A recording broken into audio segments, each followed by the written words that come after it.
Welcome to Club Vibe 11.5. If you're enjoying the content, don't forget to like, subscribe, and hit the notification bell so you'll always be up to date whenever we release new videos. Also, check out our website. It's a vibe115.com for our full Viber experience. We offer groups, blogs, the art gallery, and much more amazing content. Join our community. Let's get started with this cool story.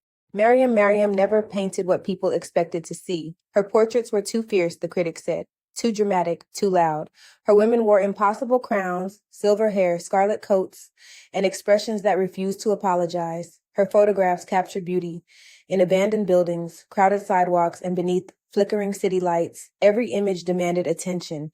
The galleries called her work uncomfortable. The studios called it too unusual. Some told her to soften the colors, quiet the stories, and create something easier to sell. Mariam refused. She had not become an artist to make people comfortable. She created art to awaken something inside them. Whenever a gallery rejected her, Mariam carried her portfolio directly to the next one. She walked through polished doors, dressed in her brightest clothes, placed her daring images on pristine desks, and spoke about her work with the confidence of someone who had already decided she belonged.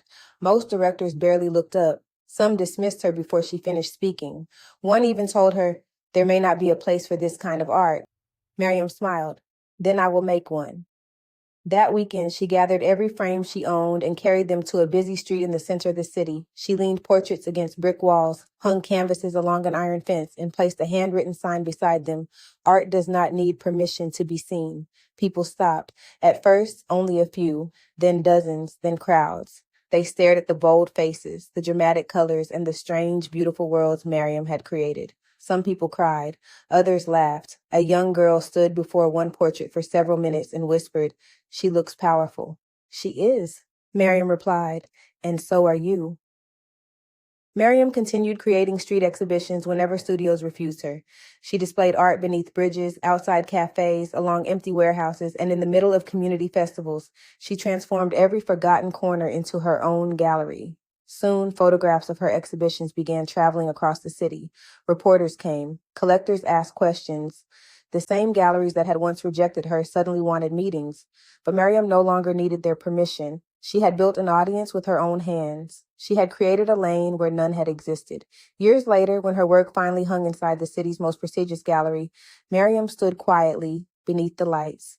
Around her were the same daring images critics had once called too bold, too strange, and too difficult to understand.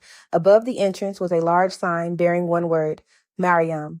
She smiled, remembering the sidewalks, the fences, and every closed door. They had refused to see her, so she became impossible to ignore.